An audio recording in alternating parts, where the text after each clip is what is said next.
my gut has never been so happy to have some fermented foods back in, to have Mhm. some papaya and avocado and Yeah. raw honey and A2 dairy. I mean, there's a really nice balance happening right now where I'm just almost like on this, we're just not dieting, folks. Like we're not vegan and we're not carnivore. We're just kind of finding our Totally. way on our path. Yeah. Yeah, adapting to the modern life requires us to have even higher and higher and higher dopamine levels. We get blasted with dopamine hits, so that destroys a lot of D2 receptors. So you want to outpace that, right?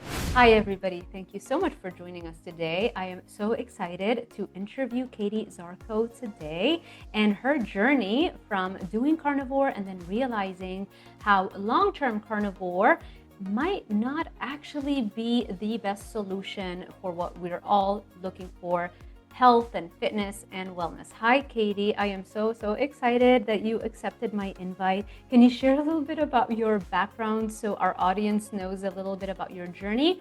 And then we'll dive a little bit deeper into the details.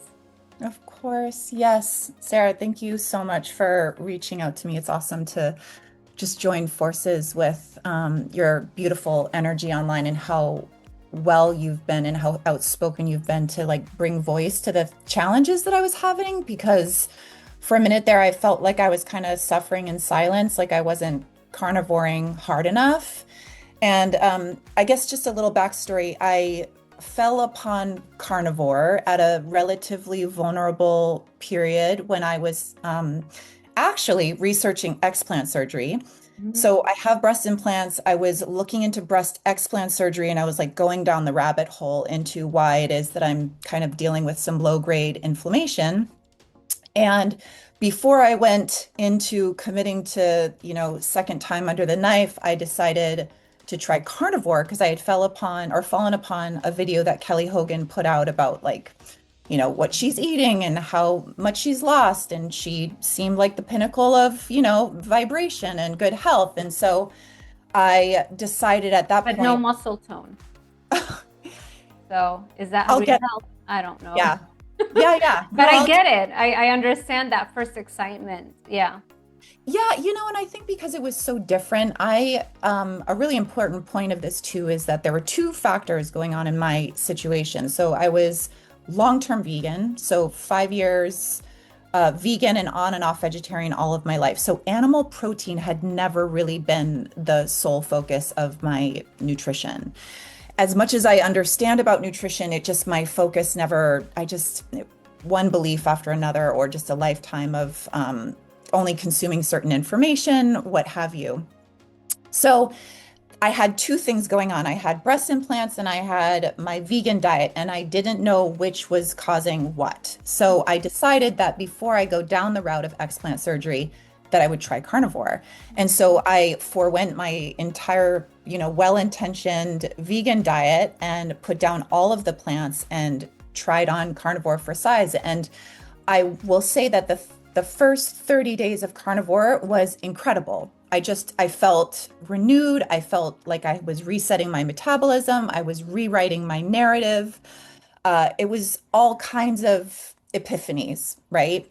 But then after about 40, 50, 60 days, then I started the oxalate dumping, the keto flu, the fat adaptation, the gluconeogenesis, and I didn't understand any of it. I was just kind of like, oh, I'm like, my mood is just kind of shit and I'm not feeling great and I'm feeling a little sticky and sweaty and my clothes aren't fitting as great. And I thought it was just kind of like I kept riding on the hope that the first 30 days would be the story forever.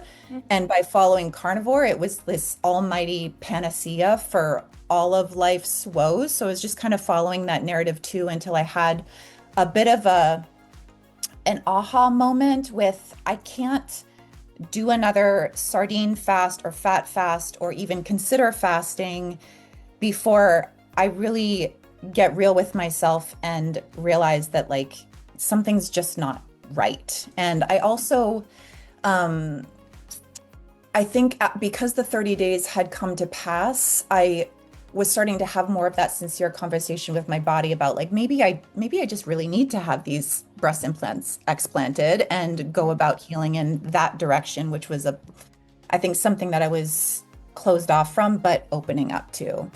And so I gave it 100, a valiant 100 days. I tried a few different approaches, increasing fat, lowering fat, increasing protein, but still sticking to the carnivore way. And then I just kind of had a moment where I went a bit more the animal-based route, give myself permission to have some raw honey and some papaya and some avocado and go back to something that felt very familiar to me, which was the yoga studio, and just kind of render all of this fat onto my yoga mat. And I kind of came back to myself through discernment. And then I stumbled on your information about eating carbohydrates and using and the lithium thing I think is incredibly fascinating. Right? And then it all started to make sense. I was like, oh, this has everything to do with why I wasn't legitimately feeling positive. Yep. So it helped with my energy, reestablishing energy, cultivating that motivation to get back to something that I loved. I started tracking a bit just to understand my macros. I'm not a big tracker or counter or, I don't measure a lot of things, but I use that to just kind of get a bit more real with myself. And I was like, I saw that I would literally eat an entire day's worth of calories in like half of my breakfast on carnivore. Oh, yeah. And then as soon as I started tracking and eating carbohydrates, I was able to spread those meals throughout the day and just feel so much more safe and grounded and energized. And I got myself back. And I think that's kind of where I started talking about it more on my own channel, where I was like, gosh, I know that I've been resetting a lot of my identity with this carnivore thing, but I'm not so driven by my ego to not just tell the truth. Like this isn't working for me anymore, and Yeah. I just need to say that. Yeah. And so you gained weight on carnivore. Yes, I initially, so I lost about 7 pounds in the beginning, I think, which was inflammation. Mm. I put on 10, Of and actual body fat. I think maybe 5 of it could have been lean muscle. You don't know. I mean, I don't know. I was vegan for 5 years. I tried to Oh, get plenty of protein through tofu and tempeh and, all the pea yeah. proteins and supplements, but I think there was definitely a good solid 5 pounds of extra. And it Yeah. was through tracking and incorporating some carbohydrates and getting back to something that I love that helped me to shed it. Yeah. Also, it's very dehydrating to stay on carnivore for too long because when you do eat carbs and you have glycogen in your muscles, they do pack with it every gram of glycogen or carbohydrate stored in our bodies attaches to a 3.6 grams of water. So there's a lot of water weight as well, but that also keeps you more hydrated, which is a good thing, you know? Mhm. So yeah, and I can see also when you've done a vegan and you go carnivore and you get the taurine and the carnosine and all of like the B vitamins, the methylated versions of them, it makes you feel good. Creatine, in Right. pork and red meat and fish. So you feel like this is amazing, but then as everybody eventually discovers, unless you have like a genetic mutation that where you actually react to certain plant chemicals, Right. that can trigger like some severe neurotransmitter changes where you're very depressed or very anxious. They do exist. Those very rare genetic mutations, just like you have, Huntington's disease or what, like so many for every single tissue in your body. Yeah. So some people have discovered that sometimes just eliminating plants, like Michaela Peterson, right, Right. completely eliminates that. We don't know if it's like one genetic mutation, it's multiple, but the vast majority of the population, really, let's be real, they just want to lose weight and be fitter and healthier. And Sure. that's, for the vast majority of the population, this kind of restriction ends up starving their brain of dopamine and serotonin. And they're going to also not be able to perform as well in the gym, which if they had just done that the right way the first time and understood the metabolism, they would have been far ahead. And it was just such a passionate topic for me because I did all the mistakes. It's like anything but to do like what I needed to do, and so frustrating to see even more people fall in that trap, So I try my best to share my experience.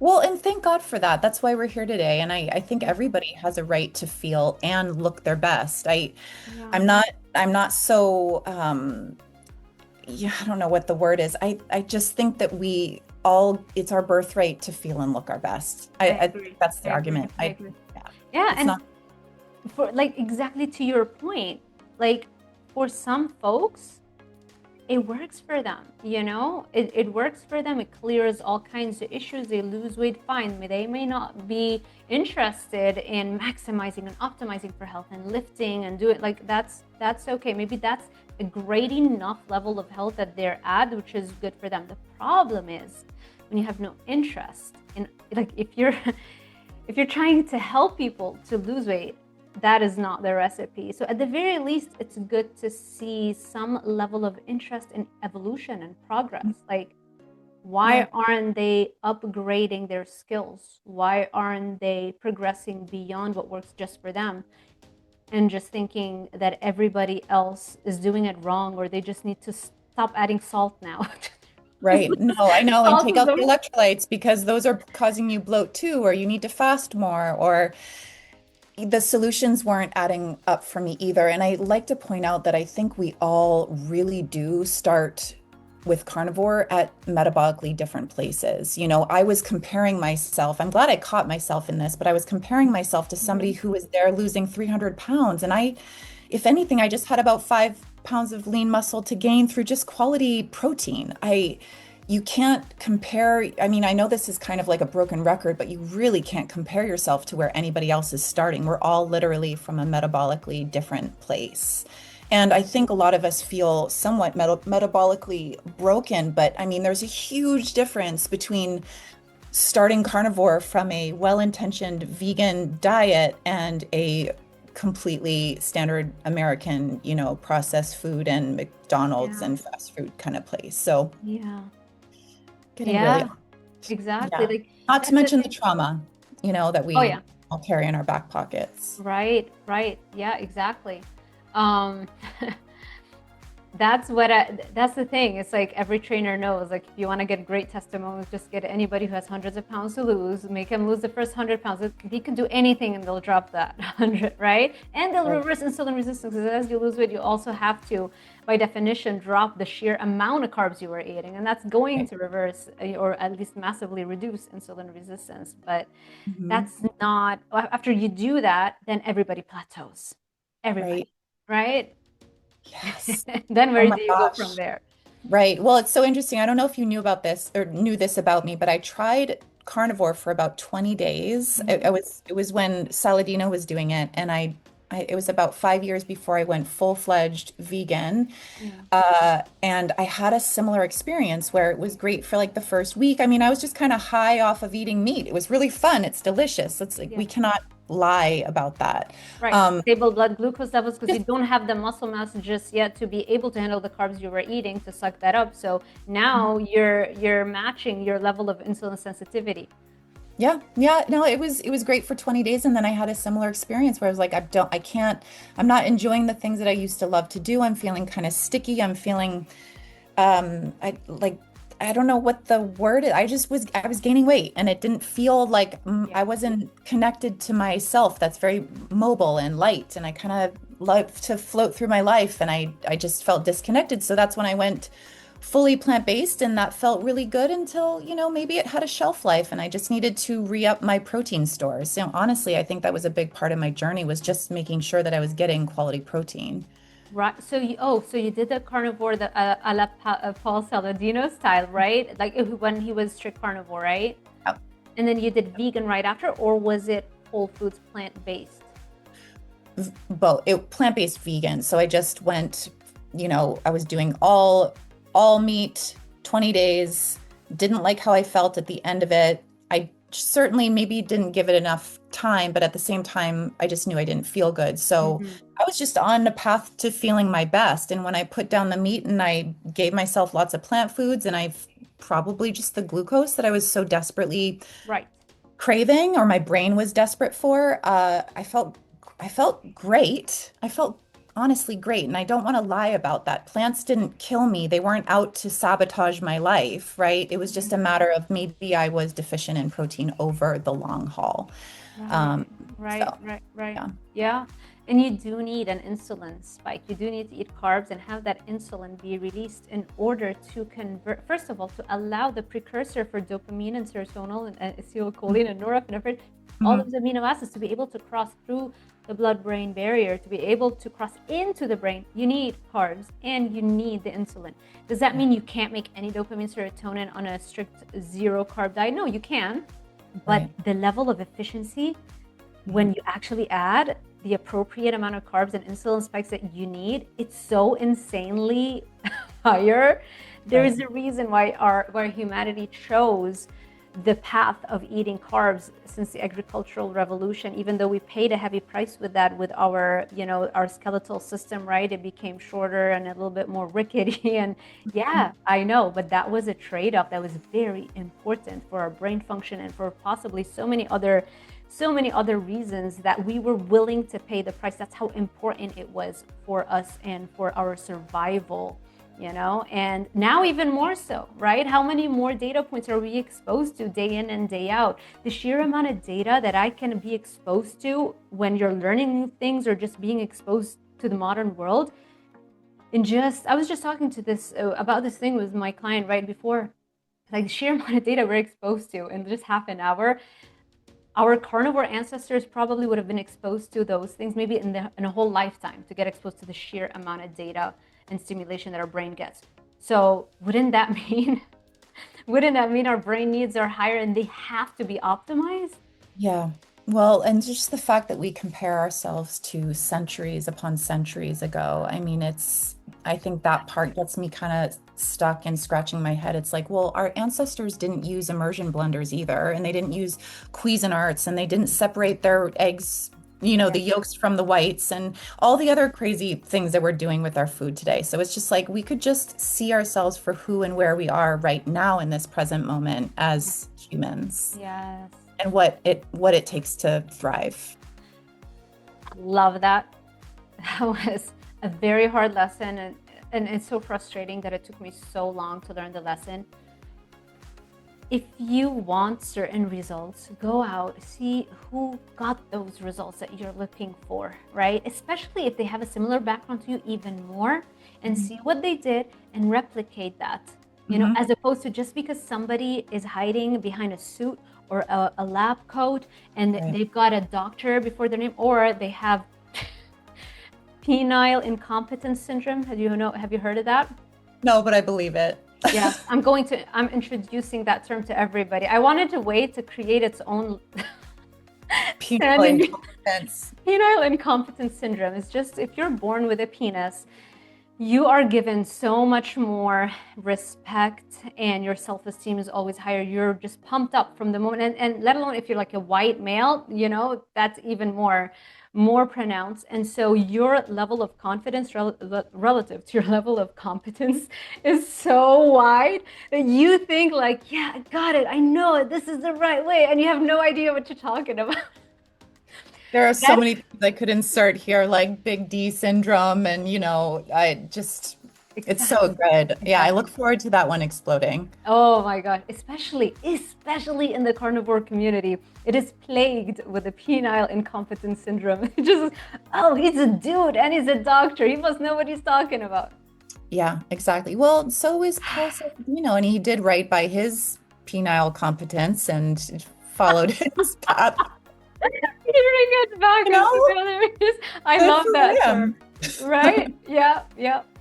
So yeah, like the whole point of the video I want to film on that is because we've all been victims of that. We've all been brainwashed to somehow think that confidence equals competence. And what I want people to know is once they actually watch especially a male being super confident, it's like you may want to quiz what they're saying a little bit more because they probably very deeply affected by the Mhm. penile incompetence syndrome. So protect your health and your fitness and your everything, your success in life protected by understanding that we have this bias Mhm. And especially if you're from an older generation, you have a much more stronger effect of that bias, and Yeah. you're probably going in the wrong direction if you're not really quizzing that. Yeah. Yeah, what worries me right now is, because I'm a therapist and I have a background in yoga and spirituality, and objectivity is always my default. So getting outside of the central focus and like looking from the outside in, what I'm really noticing is that people are missing this key component of oneness. And so Mm, rather than lean on a higher power or a God of their understanding, not so much biblical sense, but energy, they're leaning on diet as if it's a God. And yeah. God, I see it so clear as day. It's so prevalent in the carnivore communities, the It vast is. majority, right? It's so true. And I did not realize how much of an effect it has. It's like when you have forgotten to listen to your intuition, when you have forgotten to tune in to your needs, for trauma does that, right? It's like what Dr. Gabor Mate talks about that, right? The attachment versus alignment. Mhm. We have that, and then we have this idea that it says so here, so it must be true, and Yeah. that trains you from a very young age to stop truly listening to your gut, right? And you're being aligned with who you are. And Yeah. so that translates into everything else. Just tell me what to do. It's like, Right. no, the only person who knows what's best for you is you. I don't have access to all your life experiences, your subconscious, everything. Only you know. You have to learn to get back to the self alignment and listening to your gut. Yeah, and at the center of a lot of this is a wounded child. It Yeah. really is. And Yeah. you know you're in alignment when your instinct and your intuition Yeah. are the same. So you have that gut punch like instinct, right? And then you have your intuitive guidance, which is really a cognitive process. Hey, I've been here, I've done that, nothing changes. If nothing changes, when those two are one, then you're like, okay, I can make a decision, right? But most people aren't making a decision from that together. They're making mostly a kind of a instinctual, like, well, she sounds like she knows what she's talking about, or he seems smart, so I'll do that. Ah. We're looking for a teacher. Yeah, yeah. It's so much easier to just be told what to do Mhm. than to actually experiment, see how it makes you feel, take notes, track, try again, try again. Like that's work, right? And but that's usually how it is, right? Only this is why only 5%, what is it? No, 6% of Americans are metabolically healthy. Only I think it's also 6% of the population is successful financially and like in entrepreneurship. So it's like the same data, right? The vast majority of people either don't want it bad enough to push through, Mhm. or they just don't want it bad enough to push through.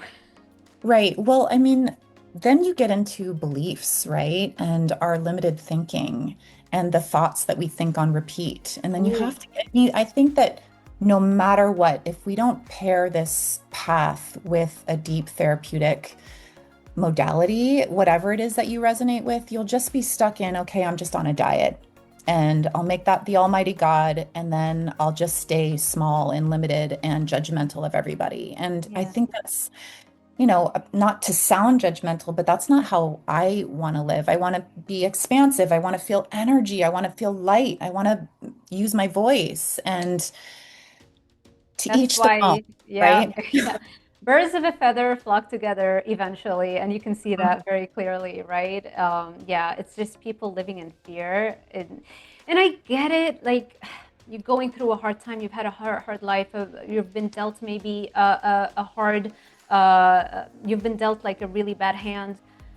All those things affect your level of power, strength, ability to learn and have, opportunities to progress. So, I don't, I tend to sound cocky a lot of times. I mean, you really need to work on that and just understand that not everybody maybe was given the opportunity that I was given to be able to get a PhD. And, you know, I made a decision. I don't want to have kids because it's going to take away from things that I'm I want to keep learning and progressing and building things and that's the price I was willing to pay. So but I also was given that opportunity. Sure, it was survival mode. It wasn't easy. It was like, it was hard, but I also chose it. I think the And I, key thing that you yeah, just said, though, was that you made a decision. I mean, if you think about somebody like Tony Robbins, think about the mass success that man has at influencing people and yeah, creating positive energy. I mean, he came from a wretched background, right? So, I mean, no matter what, you're one decision away from really changing your life. exactly, exactly. Because I have those thoughts in my head a lot, like, it's like it's not that I'm not understanding, it's just that I believe in people's potential so much more than they believe in it, and I'm always trying to push, like, I promise you, you can do it, you can do Yeah. this, and why not do that, and like, just stop settling, start Mhm. raising your standards, because I had to do everything from scratch too, so I know it can be done if you truly want it. You're Yeah. going to pay the price anyway, right? You're going to pay the price of suffering, of just not being financially free, of health, or being sick, and the bills that come from that, of being taken advantage of and disrespected because you don't have the strength to set the right emotional, like, boundaries and confront people and all that kind of, like. It's this exact strength that pulls you out of settling on like for mediocrity, right? Like I Yeah. wasn't gonna settle for I'm just doing right by carnivore. I have to do right by my body. And I think it takes that level amount of discernment you get through lots of hard life circumstances, knowing that you've made decisions in the past that have pulled you out of a hard place. It's one thing piled on top of another to say like, wait, I'm not settling here. Like, and I think that honestly, okay, I'm going to sound really vain here, but I love vain. okay, Never apologize for being vain. It's an indeed. Most likely you're healthy, right? I'm not saying every pretty person is healthy, but if you're not looking pretty good, you definitely most likely are not healthy. So, that's a good thing. When did we ever start to look at that as a negative thing? it's just as soon as it was judged and people became outspoken about, superficiality and all this. I made a video on this a while back on just like the spiritual side of vanity. Like Mm. this isn't about setting a standard for beauty. It's just allowing that beauty to shine through. And you know when you feel beautiful. You know when you feel strong. You know when you feel confident. And that's the kind of beauty that I'm talking about. And when you see people shining their beauty and people not shining their beauty, that's where I'm just like, I'm going to go for the people shining their beauty because that also is the energy that's outspoken, the positivity that's outspoken. There's a brightness in your eyes. There's your smile is ear to ear. I mean, your chest is lifted. It's contagious, right? And that's why we flock, right? I love that. I love everything you just said so much.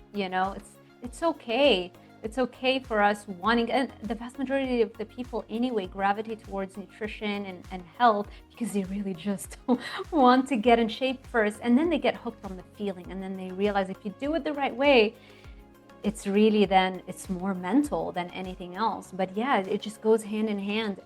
I don't care what your starting point is, physically speaking, when you get in the best shape of your life, you will go up multiple points on the scale of attractiveness and how great you look and how great you feel as well, And the things we can't change with the current technologies, I mean, you can create anything you want, any facial feature. There's nothing you can't do anymore. So, Right. so why not aim for that? People Absolutely. will be more interested in you. They will listen to you more. You'll grab attention better. They'll respect you more. I'm not saying it's true or like it's good or not to do that, but that is a fact of life, right? You're gonna make more money. Right. You'll have more energy to make more money and be more productive. Right. Right. It's recognizing that attractiveness is about attraction, right? It's about pulling positivity and abundance into your life so that you can enjoy this one God-given life that you have, right? Yeah. That is what we're all blessed with. And if we recognize that, then we won't get stuck on any one particular way of living. We'll do whatever it takes. And I think that that's kind of why we came together too, is like, let's not get so stuck on what's trendy. Let's do what's right by our bodies and be honest. Exactly.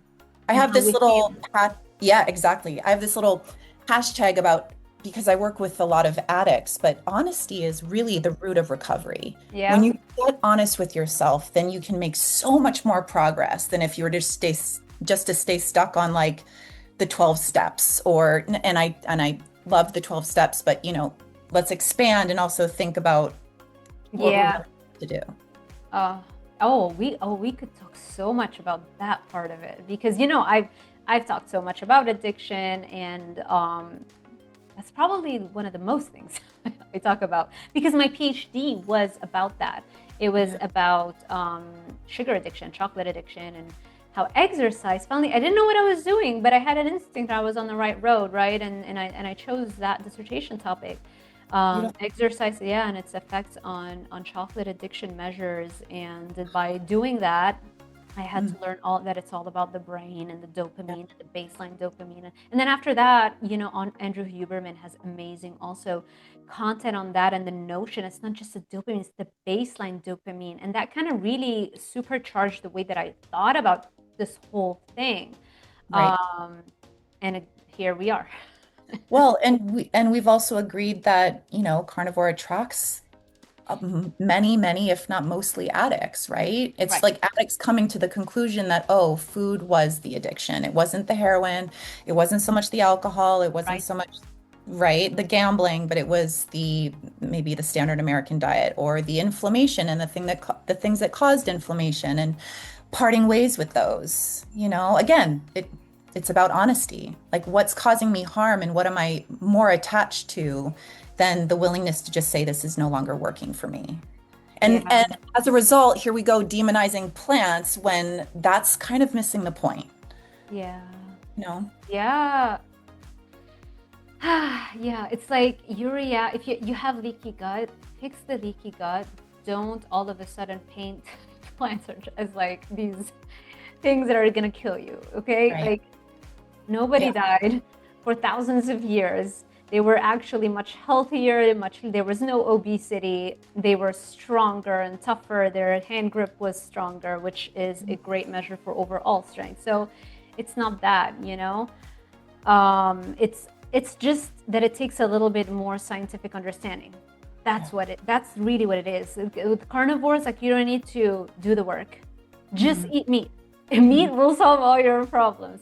And for Right. some folks, they need to do that if they need to like calm down their symptoms immediately. That's fantastic. But just know you still have to do the work. You still have to understand the root cause so Yes. that later on if cortisol starts creeping up and your thyroid is shot and now you're losing hair and you can't sleep and you have heart palpitations and you have cramping and I was like, oh, have more electrolytes and now you're dehydrated and you have more wrinkles on your face because like just know where you're going. This is why education, that's why I love to do the research and put out this kind of stuff. I'm very passionate about that, and it's free Yeah. information. Take advantage. I know it's beautiful. Encyclopedia YouTube. Right? Yeah. Right? Yeah, Yeah. yeah, it's true. Universe. It's got pros and cons, I guess, that we can agree on that now, right? Totally. Totally. But, just to your point, I was listening to a video by Laura Spath, and she said herself, she's like, carnivore is not going to fix your relationship to food. You still have to work on that relationship, you know? And Yeah, it's at the end of the day, it truly is a relationship to our bodies. yeah, yep. This is worth creating a really positive, unified relationship to. For me, it's like, why not optimize? Like, what is a craving, right? What is food addiction? Why do we keep going for that? Mhm. There's nothing wrong about wanting a higher level of dopamine. We Mhm. need it, we want it, we know instinctively when we feel better, we're more productive, when we're not paralyzed by depression and lethargy and not having any motivation. We know that optimizing dopamine is the foundation of life. It's gonna give you everything you want, from income to confidence to relationships, everything, longevity, Muscle is your biggest longevity organ, right? The more muscle you have on your frame, the longer you're going to live, the less joint pain, if not complete elimination of joint pain. I mean, better leaky gut seals at higher and higher levels of fitness. The higher it is, the less leaky gut. And you cannot achieve those results by just doing carnivore and not having energy to train. And if we don't have reward pathways, then we don't get out of bed in the morning, right? Exactly. We have to be rewarded for what we're trying so hard for. Yeah. Yeah. Exactly. So, there's nothing wrong with wanting that. We're wired to want it, right? And now even we want even higher levels because life adapting to the modern life requires us to have even higher and higher and higher dopamine levels. We get blasted with dopamine hits, so that destroys a lot of D2 receptors. So you want to outpace that, right? Right. And we're also wired for connection, and I think that's why we end up on our phones and end up on Instagram and YouTube. We're trying to build community. And then only to come to find out, like sometimes the community can be a little abrasive and harsh and divisive and political. And that's when it gets a little scary. Yeah. Like we're wired for these rewards, but we're also wired to connect with one another. And when we feel disconnected, that's when we abuse things like alcohol and chocolate and sugar and convenience foods and True. How I know we talked about this, but how much were you shunned by the carnivore community after you shared that you weren't carnivore anymore? For right now, it's just kind of watching the numbers fall. But they're also, I have a small account, so I'm, just kind of using my voice now, and I'm not too focused on the numbers. One of the big ones was I went so far as to reach out to Kelly Hogan because I kind of put her on a pedestal in the beginning. And when she followed me back on Instagram, I was like, wow, Kelly Hogan followed me. Like my favorite author follows me too, but like I still, I was grateful. And then I noticed she had stopped, and I went so far as to ask her why. And she said, well, it's because you're eating fruit. And when I see fruit, it triggers me. And I was like, okay, I totally understand. And then I thought, don't her kids eat fruits every day? And also her husband eats all kinds of things? And I know of the 4,000 people she follows, many of those people also eat fruit. So I felt a little like, okay, totally accept your explanation. We don't need to this can be simpatico, but it did kind of bring up some like, wow, this seems a little hypocritical, but I'll just kind of take it and I'll go on my merry way and keep speaking out loud about how I'm changing. So definitely hypocritical for sure. Yeah. A little petty at the end of the day, and like I don't mean to even I'm just trying to focus on building in the right ways, like you win some, you lose some. Yeah. And in fact, I feel a lot more reinforced by the fact that the more I just use my voice, the more I get to connect with women like you, and we're speaking the same language, and on we go, right? Like this is the cycle and circle of life. Exactly. But I do think that a lot of carnivores are so terrified of saying that it's not working for them because the sheer amount of DMs, emails I've been getting. I thought my audience was carnivore. Apparently none of them are anymore. I mean, how many carnivores do I really have as my audience? I had no idea. Yeah, I think people are waiting for the next iteration of the process, right? Like, okay, maybe this was the temporary solution, but not the long-term goal. Like, the path of recovery leads us to peace and freedom ultimately, but we don't want to be recovering for all of our lives. We want to reach peace and freedom and revel in that. Yes. We want to thrive. We don't, we don't want to just and the science is there. There's so many more smarter ways to go about healing your gut, like much faster to higher degrees. And that, improves every other tissue in your body and your brain, and there's just much, much better ways. Yes, it will require more nutrition education, but we live in the age of like free freedom, free information everywhere.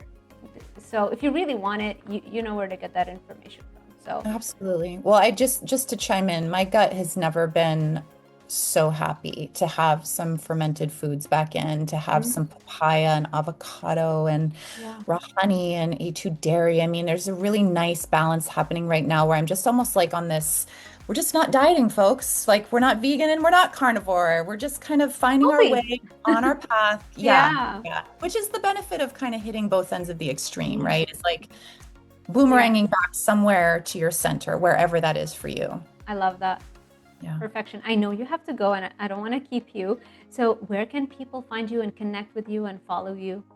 Thank you. Well, I'm therapeutic eating across the platform. So I know therapeutic can be hard to spell, but autocorrect will help you with that.